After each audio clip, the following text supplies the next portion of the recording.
If you're here, you know that craft shows can be fun, but they can also be a long day, weekend, or even week if you're not prepared.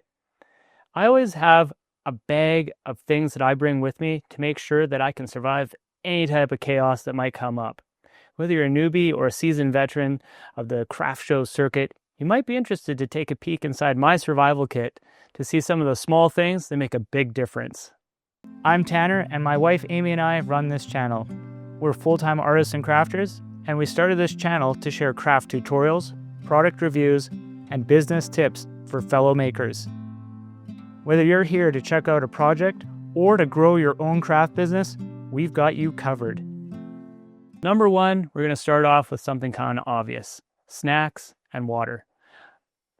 Clearly, that's something that should be the top of most people's list, and it is number one for a reason here. But it is an easy item or items to forget when you're rushing out the door at 6 a.m. or at a time of day that's just not normally when you're leaving the house, because maybe you're self-employed and you're working from home and you weren't thinking about, hey, I need to bring a whole cooler of water, tea, coffee, and snacks to survive the day. I usually bring something I can eat with one hand, like a granola bar or trail mix, and a big bottle of water. I also bring some coffee and sometimes tea as well. Bonus, if it's a thermos that keeps it cold or hot, that's really nice to have, especially if you're doing outdoor festivals or shows where it gets really hot during the summer months. You definitely want to have a cooler and have ice in there with the thermos as well, so you can make it through the whole day and stay hydrated with cool beverages. Just a tip though, don't bring anything too messy unless you're also bringing a change of clothes. It's surprisingly hard to eat a big sandwich quickly, and the last thing you want to do is wear your lunch for the rest of the show. Number two, square reader, chargers, and receipt book. These are all essential things to bring with you. You definitely don't want to be in a situation where you forgot to charge your phone or your square reader, for example, and one of them dies or both of them die and you can't take transactions. So you need to have a charger for each. And of course, you need to make sure you do not forget to bring your card reader. I've done it before. Bad idea, bad move.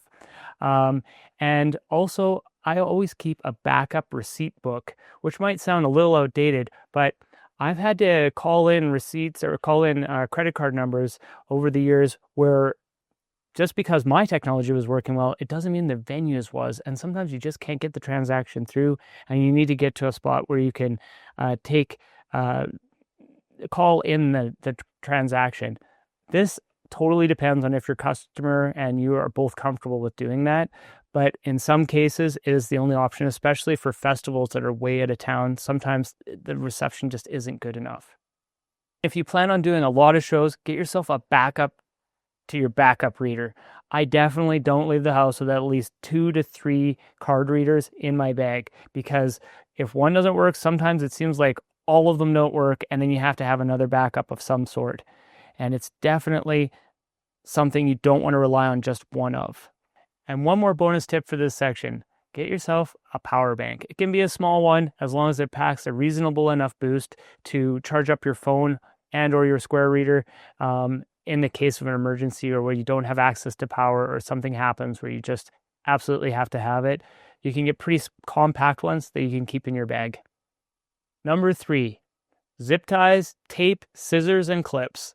These are all things that I keep with me at every craft show, because inevitably, if you're going to have, say, your grid wall zip tied together to make a corner, oftentimes when you move out, you'll break 1 or 2 of them. And the next time around, you have to have more zip ties, otherwise you can't set it up properly.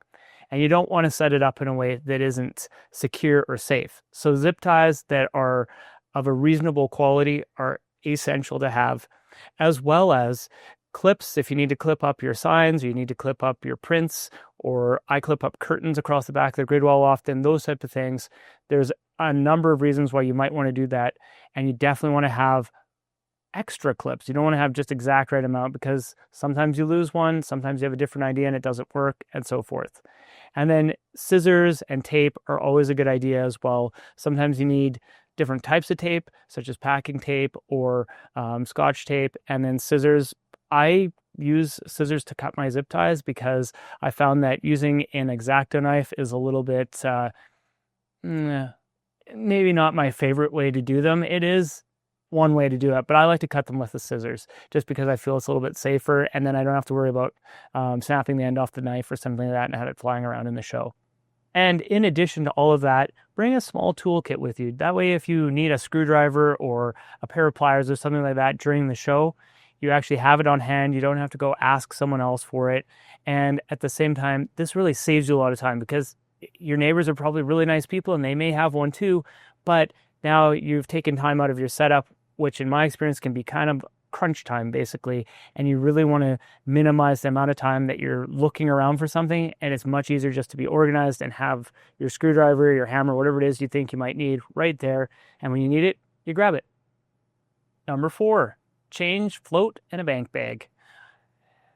It is always a good idea to have a small float on hand. It depends on your price point. If you have a lot of small items, you might want to have a little bit more robust of a float because it's more likely that people may just opt to pay with cash in that sort of situation. Or if you're selling a lot of items that younger people and children might be buying, you're probably going to get a lot more cash.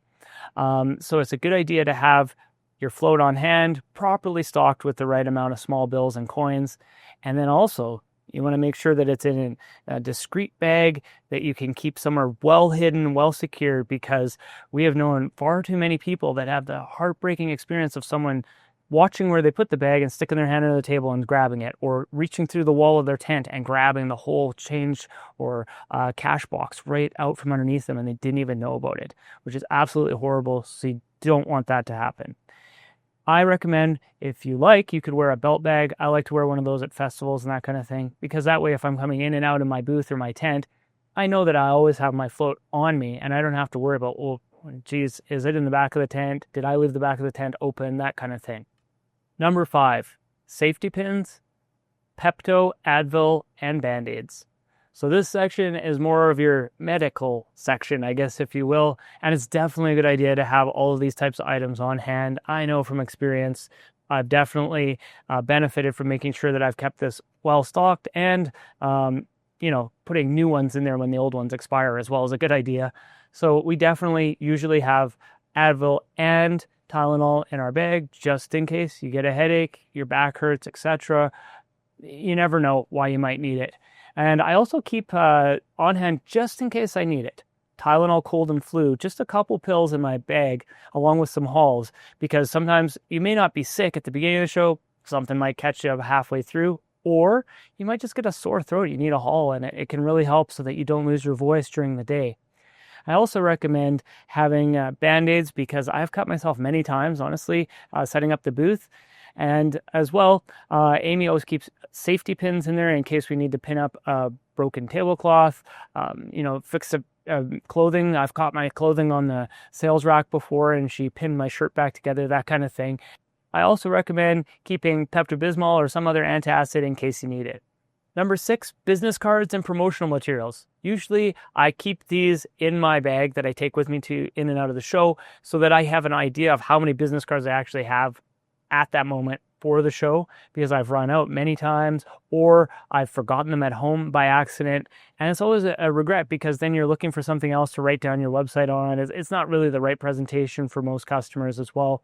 And something that can really help additional to promotional materials such as business cards that you're handing out is having basically your business card as a sign that the person can take a picture of, or have a QR code as well that they can sign right up to your newsletter, your website, etc., and get more information that way so that they at least remember your name or remember your product after they leave the show.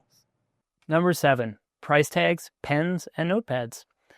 So these are all items that I definitely keep in my bag, as well as my price gun, because often, your last minute, your latest pieces that you want to bring to the show, you've got them done, you did all the creative work, but it's 3 a.m. and you don't feel like pricing it right now, you just got to go to bed.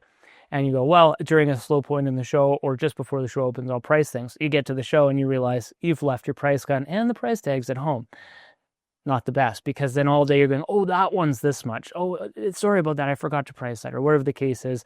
It's really not the right presentation. So the best thing I found is that I keep extra price tags and my price gun in my bag. If I can, the night before or the week before, whatever, I'll price it. If I don't get to it, that way I know I can price it at the beginning of the show at least and have it ready to go.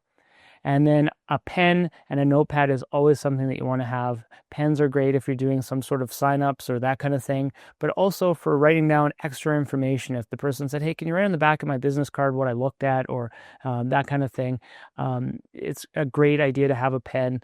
And also referencing back to previously where we were talking about having handwritten receipts and that kind of thing, you're definitely going to need a pen to do that. So have 2 or 3 pens and maybe a Sharpie in your bag too. Number 8, hand sanitizer, paper towel, and Kleenex. So these are all things that you probably want to make sure you have on hand at your booth, because really you need to have this mobile kit coming with you with all the things you might need to be prepared for. Craft shows basically equal touching a million things, shaking hands, picking things up off the floor, cleaning. If you're outside, you definitely have to be cleaning a lot of things. And then you go to have your lunch or your snack, and well, your hands aren't that clean, and you may not be in a position to access the washroom or access a hand washing station. So you want to have enough hand sanitizer with you. And also you want to have paper towels, and Kleenex is a good idea too, just in case you have allergies or you might be a little under the weather. Whatever the case is, you want to make sure that you definitely have these items in your kit. All of this just makes the day much more comfortable, especially if you're outside or in a venue with sketchy restrooms. So that's what we keep in our craft show survival kit. Nothing fancy, but everything has definitely earned its place in there.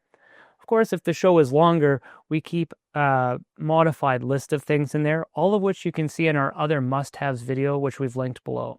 And there is one other thing that I always like to keep on hand as well, especially if I'm vending outside, and that's Gatorade. The electrolytes really help in the extremely hot weather that we've been having during the summers.